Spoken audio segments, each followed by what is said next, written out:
I want to show you something. You see that bank right over there? I can get in and out in 3 minutes. No one's born bad. Like anything, it takes practice. Well, Take a look at that for me. Every city has its king. And in this case, that guy was Tommy K. And they only Partners in ride. do you have any goals, fun facts? Well, I can't tell you all my... Nothing is a ghost.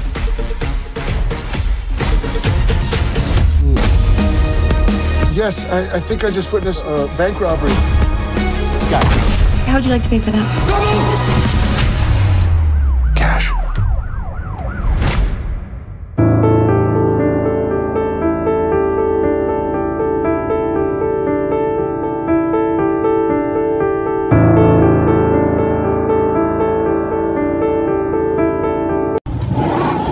Oh, it's fast. Film dimulai dengan seorang pria bernama Gilbert yang sedang berada di sebuah persidangan. Ia kemudian dinyatakan bersalah dan mendapat hukuman penjara selama 18 bulan karena telah melakukan penipuan cek. Namun di tengah-tengah hukuman, ia kabur dan pergi melintasi perbatasan Kanada. Selama pelariannya tersebut, ia berusaha mendapatkan pekerjaan. Untuk bertahan hidup, ia kemudian melamar sebagai penjual es krim. Tetapi karena ia harus melengkapi formulir dan melampirkan kartu identitasnya, ia pun menghampiri seorang pengemis dan membeli kartu identitasnya. Setelah itu, ia kembali dan memberikan identitasnya kepada si penjual es krim. Fill this out and I'll need some form of ID. You here for the job? Yes, sir. A college degree and I sell popsicles. I'll be right back. Yeah, why? I'll give you $2 for it. Hurry up, hurry up. There you go. College degree and I sell popsicles. Di malam harinya, ia pergi ke sebuah gereja yang memiliki penginapan wisata. Setelah berkali-kali mengetuk pintu, akhirnya seorang wanita bernama Andrea membukakan pintu tersebut dan membiarkannya menginap di sana. Keesokan harinya, ia mulai menjual es krim dan mulai menghasilkan uang. Namun keberuntungannya ternyata tidak berpihak padanya, karena ternyata perusahaan es krim itu tiba-tiba bangkrut. You gotta be shitting me. So you're not gonna pay me? Wish I could help. Fuck you, Jerry. Anything in a complete blackout? Ia pun kemudian pergi ke sebuah bar untuk bersantai, yang ternyata tempat itu milik Tommy, seorang gangster dan rentenir. Saat ia akan meninggalkan bar, Gilbert bertemu dengan seorang petugas polisi terkenal bernama Snides. Ia berada di bar untuk memata-matai Tommy yang selalu menjadi incarannya. Sesampainya di gereja, ia memperhatikan Andrea dan mengajaknya untuk berkencan. Hingga beberapa bulan kemudian, ia pun pindah bersamanya. Dan ketika ia kembali ke rumah, ia membaca sebuah artikel tentang upaya pemerintah Amerika untuk melacaknya. Gilbert yang mulai khawatir tentang keadaannya tersebut berencana mendiskusikannya dengan Andrea. Namun ternyata di sisi lain, Andrea mendapatkan kabar kalau ternyata dirinya sedang hamil. Ia ingin segera menyampaikan kabar ini kepada Gilbert, namun ia mengurungkan niatannya setelah mengetahui kalau Gilbert akan pergi meninggalkan kota selama beberapa hari untuk urusan bisnis. Yeah, I love you too. I'm gonna be heading out west tomorrow. I'm working. A little pause for now. A little bit until I can make this all work. Okay. Setibanya Gilbert di Vancouver, ia mulai melamar di banyak tempat. Namun ternyata tidak ada satupun yang menerimanya. Di tengah kesedihannya, ia melihat sebuah kendaraan yang sedang menarik uang dari bank. Dan dari situlah ide gilanya mulai muncul, terutama setelah ia menelpon Andrea dan mengetahui kalau ternyata ia sedang hamil. Ia kemudian masuki bank tanpa banyak berpikir dan mulai mengamati seluruh ruangan, dari lokasi kamera hingga ke tempat penjaga keamanannya. Setelah itu, ia masuk ke sebuah toko dan meminjam beberapa pakaian. Ia beralibi dan mengatakan ke si penjaga toko kalau ia akan pergi ke sebuah audisi aktor. Ia kemudian kembali ke bank dan menyamar sebagai penjaga keamanan. Ia lalu menemui manajer bank, lalu menanyakan secara menyeluruh tentang keamanan bank dan melihat ruangan server kamera. Setelah berhasil mengumpulkan semua informasi, ia pun menyamarkan suaranya dan menelpon banyak karyawan. Gilbert juga memecat sejumlah satpam yang sedang bertugas. Tak hanya itu, ia juga belajar cara menggunakan kulit silikon dan selama perjalanannya, ia ternyata diam-diam mengambil sebuah hidung silikon. Hingga akhirnya, hari H perampokan pun telah tiba.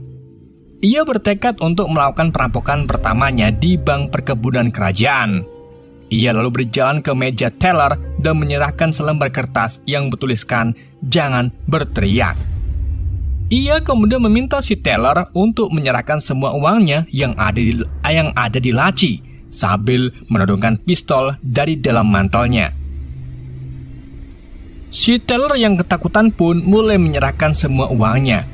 Namun karena Gilbert tidak mempunyai kantong untuk menyimpan uangnya, si teller memasukkannya ke dalam dompet kecil yang dimilikinya. Saat menunggu uangnya, penyamaran Gilbert hampir hilang karena hidung silikonnya hampir copot. Have something? I got a bag.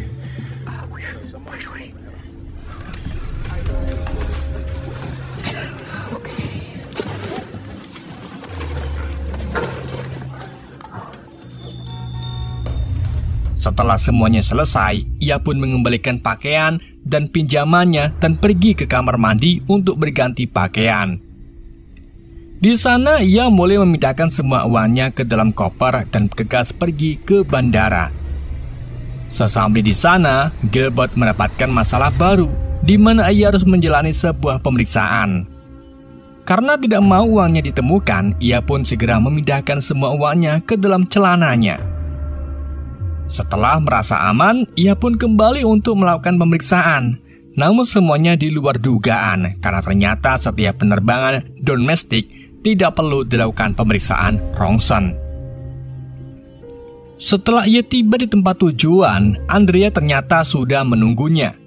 Mereka kemudian pergi ke rumah baru yang sudah ia beli. Andrea yang kebingungan mulai menanyakan dari mana asal semua uang yang ia hasilkan tersebut. Namun Gilbert berbohong dan mengaku kalau ia menjalankan sebuah bisnis keluarga, sehingga ia bisa membeli rumah baru untuk mereka tinggali. I don't have enough money to rent this. Who says we're renting? What exactly are you doing? It's gonna become me that way. Really? Yeah. Well, when do I get to... Took my shotgun.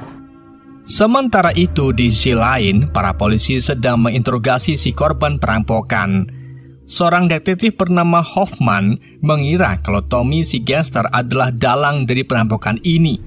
Snides kemudian meminta izin kepada komandan polisi untuk menangkap Tommy. Namun karena mereka tidak memiliki cukup bukti, dengan berat hati mereka pun harus melepaskannya. A lot of work went into that. Bigger success rate ahead of time? No, they say no, but I don't bring it up again. Better than you already are. Okay, promise. See that right there? Fucking run. Kita kembali ke Gilbert. Karena ia membutuhkan modal yang besar untuk melakukan perampokan yang lebih besar lagi, ia pun pergi ke tempat Tommy untuk membuat sebuah kesepakatan dengannya. Karena Tommy tidak terlalu percaya padanya, ia pun menunjuk sebuah bank di seberang jalan dan mengatakan kalau ia akan merampok bank itu dalam waktu 3 menit. Jika ia bisa melakukannya, ia akan meminjam $10.000 dan membayar kembali dengan bunga 30% selama 5 tahun. Setelah mengatakan hal tersebut, ia pun memulai aksinya. Ia menyamar sebagai pekerja konstruksi dan mulai masuk ke dalam bank. Setelah beberapa saat, ia kembali dari pintu belakang dengan sejumlah uang dan membuat Tommy terkesan. Hingga akhirnya, aksi perampokannya semakin besar. Ia pun mulai merampok beberapa bank dengan cara yang sama. Ia juga selalu naik pesawat domestik untuk berpindah dari satu kota ke kota lainnya. Dan dari sanalah Gilbert dikenal sebagai bandit terbang. Hingga saat ini, ia telah berhasil merampok 36 bank. Dari hasil perampoknya tersebut, ia berhasil membeli mobil dan barang mewah lainnya. Lalu sebagian dari hasil perampoknya ia simpan di brankas. Selain itu, ia juga berhasil bergabung dengan klub penerbangan bisnis kelas. Kemudian saat ia berhasil melunasi semua utangnya kepada Tommy, tiba-tiba ia ditawari untuk melakukan perampokan yang lebih gila lagi, yaitu merampok sebuah toko perhiasan. To build the house. Hands are like lunchboxes. Oh, yeah. Like that, right? You can retire. What do I know about jewelry? Well, Godwin's, these places are corrupt. Sementara itu, operasi Snides ternyata sudah disetujui oleh komandannya. Mereka akan mendapatkan sebuah aliran dana untuk operasi penangkapan pemimpin gangster paling berbahaya di Kanada. Snides kemudian menamai operasi ini dengan Project Cafe, dan jika operasi tersebut berhasil, maka semua anggota akan diberikan sebuah promosi. Tim Project Cafe lalu mulai mengawasi pergerakan Tommy dan siapapun yang berurusan dengannya. Dua tangan kanannya menjadi sasaran yang paling pertama untuk mereka tangkap, yaitu Bishop dan Dave. Begitupun dengan Gilbert yang masuk ke dalam pengawasan mereka. Namun ternyata para polisi masih belum mengetahui informasi tentang siapa sebenarnya Gilbert. Sementara itu, di rumahnya, Gilbert terkejut saat melihat Andrea yang sudah ada di kamarnya dengan tumpukan uang miliknya. Andrea kemudian menanyakan asal-usul uang sebanyak ini kepadanya. Hingga akhirnya Gilbert pun mengungkapkan kalau ia mendapatkannya dari merampok bank. Andrea yang tak percaya lalu memintanya untuk membuktikan kalau Gilbert beneran merampok tanpa menyakiti siapapun. Maka, di keesokan paginya, ia pun kembali merampok sebuah bank dan disaksikan oleh istrinya. Di sana, Andrea terpesona dengan keahliannya, tetapi ia juga terlihat khawatir dengan kondisinya. Hingga beberapa saat kemudian, Gilbert berhasil kembali dengan membawa hasil jerahannya. Dan saat mereka kembali ke rumah, Andrea memintanya untuk menjanjikan beberapa hal, termasuk ia harus pensiun dari pekerjaan tersebut di suatu hari nanti. You do this until we can retire. Of course. Jid, you're done. I can live with that. Di hari berikutnya, di sekitar bar milik Tommy, terlihat Snides sudah mulai mengintai dari kejauhan. Gilbert kemudian datang ke sana untuk menemui Tommy. Lalu keduanya mulai merencanakan sebuah perampokan toko perhiasan. Tommy kemudian memerintahkan Bishop untuk menemani Gilbert selama perampokannya. Setelah itu, Gilbert pergi ke toilet dan Snides segera mengikutinya. Ia juga memperingatkan Tommy kalau cepat atau lambat surat perintah penangkapannya akan dikeluarkan. Snides kemudian mencuci tangannya dan mencurigai Gilbert karena ternyata masih ada bekas lem silikon di wajahnya. Mereka kemudian menghubungi semua toko kostum yang menyediakan penyamaran. Hingga akhirnya di malam harinya, saat Snides sedang beristirahat, ia tiba-tiba menerima panggilan darurat dari kantor. Ternyata polisi berhasil menangkap Dave, tangan kanan Tommy, yang akhirnya mengakui segalanya tentang Gilbert, si pria misterius. Dave kemudian mengatakan kalau Gilbert telah mengubah identitasnya menjadi Robert dan dikenal sebagai bandit terbang. Ia juga mengatakan kalau Gilbert akan melakukan perampokan yang lebih besar lagi. Dengan adanya informasi ini, Snides pun segera menuju lokasi perampokannya, dan ia semakin bersemangat untuk menyelidiki kasus tersebut. Ia mulai menginterogasi si penjaga toko yang menyediakan kostum untuk Gilbert, hingga melaporkannya kepada polisi setempat kalau akan terjadi perampokan di kota tersebut. Snides juga meminta bantuan untuk menempatkan beberapa petugas polisi untuk mengawasi seluruh bank di kota ini. Sementara itu, Gilbert dan Bishop mulai melakukan aksinya dan menyamar sebagai teknisi kamera. Gilbert kemudian meminta si penjaga toko untuk masukkan semua perhiasannya ke dalam tas tersebut. Sementara Bishop berjaga di dekat pintu dan melihat pergerakan Snides yang mendekat ke toko. Setelah semua urusannya selesai, mereka pun segera melarikan diri dari kejaran polisi. Namun sayangnya, karena panik, Bishop meninggalkan senjatanya di toko. Polisi terus mengejar mereka, namun untungnya seragam yang mereka pakai juga dipakai oleh beberapa orang lainnya dan membuat para polisi cukup bingung. Snides yang tidak kehilangan akal pun segera menyalakan alarm kebakaran agar semua pengunjung mal panik. Mereka berdua terus berlari menuju ke pintu keluar dan Snides terus mengejarnya. Namun sayangnya ia kehilangan mereka. Setelah itu, Gilbert dengan buru-buru menelpon Andrea dan menyuruhnya segera berkemas. Sesampai di rumah, ia malah melihat Andrea yang sedang kontraksi. Dengan panik, ia pun segera membawanya ke rumah sakit dan akhirnya anak mereka pun lahir dengan selamat. Sementara itu, rumah Gilbert digerebek polisi. Namun ternyata rumah tersebut sudah tidak berpenghuni. Tanpa sepengetahuan mereka, Gilbert telah bersembunyi di suatu tempat dengan bantuan Tommy.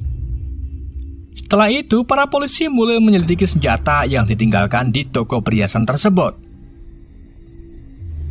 Gilbert kemudian menghabiskan hari demi harinya dengan membesarkan anaknya, dan Andrea tengah hamil anak kedua mereka. Lalu, tiba-tiba Tommy datang menemuinya dan sedikit berbincang. Tommy kemudian bertanya tentang rencana Gilbert selanjutnya. Ia kemudian mintanya untuk kembali merampok. Namun Gilbert menolak. Toy I ever had as a kid. What are you really doing here? I was just a means to an end. I just came to see how you were doing. You'll definitely have the nicest trash on the block. Setelah kepergian Tommy, Gilbert segera menyadari kalau tabungannya di berangkas semakin menipis. Tetapi Andrea tak menyetujui rencana perampokannya lagi. Hingga keesokan harinya, ketika Andrea masih tidur, Gilbert pergi diam-diam dan menulis surat kepadanya. Lalu saat ia bangun, Andrea menyadari kalau suaminya tersebut telah pergi. Ia pun kemudian mendapatkan sebuah telepon yang ternyata itu dari Snides. Ia lalu menanyakan keberadaan suaminya, tetapi ia menjawab kalau suaminya sedang tidak di rumah. Setelah itu mereka menelpon semua bandara satu persatu, namun tak mendapatkan hasilnya. Kemudian tanpa sengaja, Snides membaca iklan di surat kabar salah satu maskapai penerbangan domestik yang telah lolos dari pengawasannya. Tak berpikir panjang, timnya pun kemudian bergegas menuju ke kota tujuan rute penerbangan maskapai tersebut. Sementara itu di tempat lain, Gilbert sedang mempersiapkan rencananya. Namun ia tiba-tiba mendapat telepon dari Andrea. Ia kemudian berbohong lagi tentang rencananya dan hanya memintanya untuk menjemputnya di bandara jam 5. Setelah itu ia kembali melakukan aksinya seperti biasa.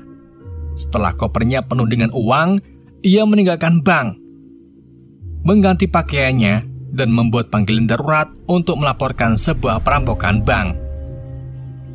Tapi tak disangka-sangka ternyata ada orang yang mengenakan pakaian yang sama persis dengannya saat ia merampok bank.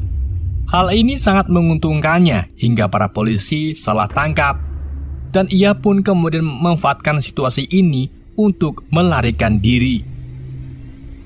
Dan ketika ia sedang mencari taksi, Gilbert melihat seorang polisi sedang menginterogasi korban salah tangkap tersebut.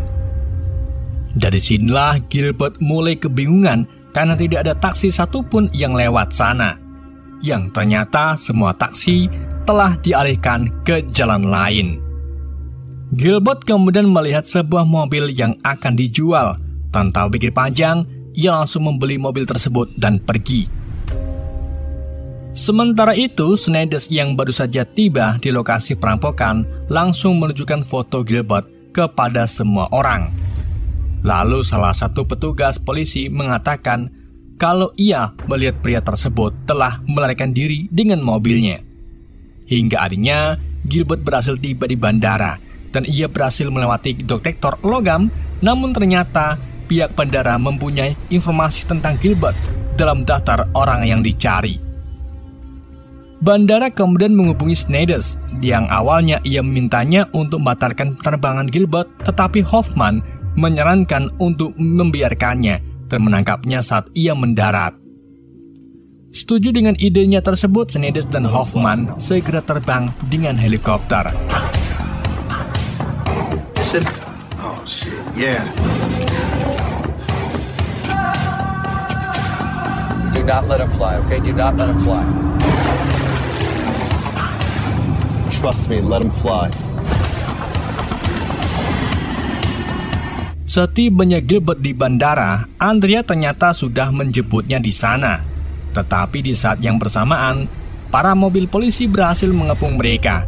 Hingga akhirnya Gilbert tertangkap tepat di depan istri dan anaknya. Di kantor polisi, ia diinterogasi oleh Snides. Andrea juga dipanggil dan merasa kecewa kepadanya. Karena ternyata ia belum memberitahukan nama aslinya sejauh ini. Dan pada akhirnya, Andrea memutuskan untuk menceraikannya. Setelah penangkapannya tersebut, Tommy mengunjunginya dan mengatakan kalau gara-gara dialah polisi mengetahui posisinya Gilbert berada. Gilbert kemudian dinyatakan bersalah karena telah melakukan perampokan dengan senjata api dan dijatuhi hukuman 20 tahun penjara dan film pun berakhir.